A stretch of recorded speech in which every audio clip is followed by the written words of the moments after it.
बॉलीवुड का एक ऐसा एक्टर जिस पर कोर्ट ने जो है पाबंदी लगा दी थी, ये पाबंदी कि वो काले कोट पहनकर घर से बाहर नहीं निकलेंगे। आखिर वो कौन था ऐसा एक्टर, ये पूरी कहानी मैं आपको यहाँ बताऊंगी। वो एक्टर थे देवानंद। जी हाँ, देवानंद, जो कि ब्लैक एंड व्हाइट फिल्मों के दौर से लेकर कलर फिल्मों तक के दौर तक में जो है उनका लुक जो है कमाल का दिखता था।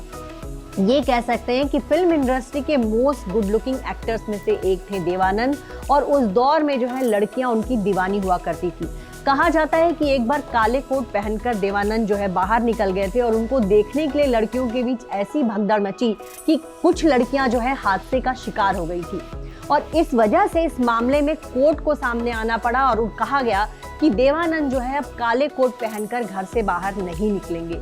इस कहानी में कहीं ना कहीं कुछ तो सच्चाई होगी कि कहीं कि कोर्ट ने जो है देवानंद पर काले कपड़े पहनने पर बैन लगा दिया था। आपको बता दें कि देवानंद बहुत ही हैंडसम थे, उनका रंग गोरा था, उनके नैन नक्श बहुत ही खूबसूरत थे, वहीं उनका हेयर स्टाइल भी कमाल का था। और अपनी फिल्मों में जो है देखा जाए तो उनकी जो रोमांटिक फिल्में होती थी, उनके गुड लुक्स जो है उनकी फिल्मों में जान भर दिया करते थे। साथ ही उनकी अदायगी, उनका अंदाज जो है बिल्कुल अलग था, और इस वजह से जो है उस दौर में दिलीप कुमार, राज कपूर, गुरु दत्त, बहुत सारे तमाम टैलेंटेड एक्टर्स थे। लेकिन अगर लड़कियों के लिए कोई फेवरेट थे तो वो थे देवानंद। उनका लुक और उनके स्टाइल की जो है लड़कियां दीवानी हुआ करती थी, और यही वजह है कि कोर्ट को सामने आना पड़ा था और ये कहा गया था कि देवानंद जो है काले कपड़े पहनकर जो है घर के बाहर नहीं निकलेंगे, क्योंकि उनकी वजह से जो है लड़कियां उनके पीछे भागती हैं और हादसे का शिकार हो जाती हैं। हालांकि देवानंद ने अपनी एक ऑटोबायोग्राफी लिखी थी और उसमें जो है इस तरह की बात से उन्होंने इनकार किया था, लेकिन कहीं ना कहीं इस कहानी को लोग सच मानते हैं कि कुछ तो ऐसा रहा होगा, तभी तो ये किस्सा सामने आएगा कि देवानंद पर कोर्ट ने पाबंदी लगाई कि वो जो है ब्लैक कोट पैंट पहनकर घर से बाहर नहीं निकले।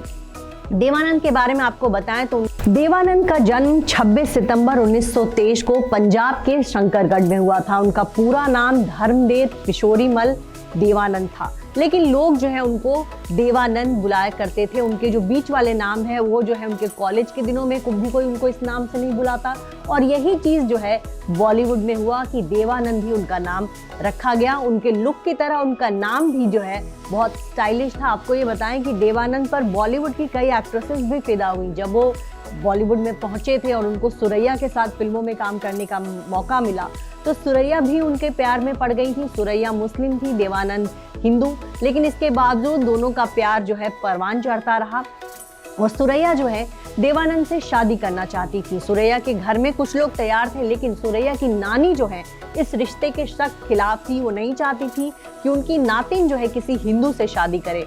घर में बहुत हंगामा हुआ और फाइनली जो है देवानंद और सुरैया ने अपनी राहें अलग कर ली। सुरैया के बारे में कहा जाता है कि उन्होंने जो है देवानंद की वजह से कभी शादी नहीं की। उन्होंने अपने घर वालों के सामने ही कह दिया कि अगर मेरी शादी देवानंद से नहीं होगी तो किसी और से भी नहीं होगी, और ताउम्र जो है देवानंद के नाम पर जो है वो कुंवारी रह गई।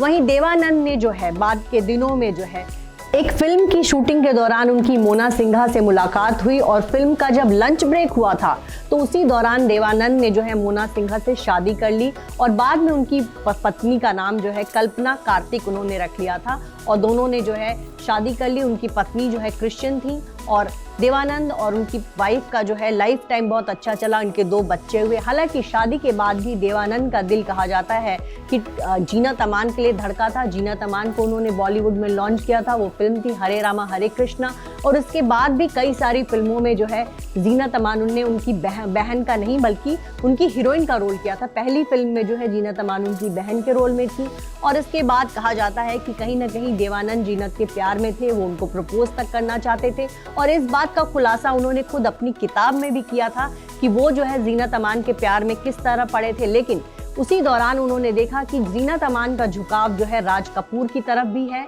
क्योंकि उन दिनों वो उनकी फिल्म सत्यम शिवम सुंदरम में काम कर रही थी, और जब देवानंद ने ये देखा तो उन्होंने अपना इरादा बदल दिया और फिर उन्होंने जो है जीनत को कभी प्रपोज नहीं किया।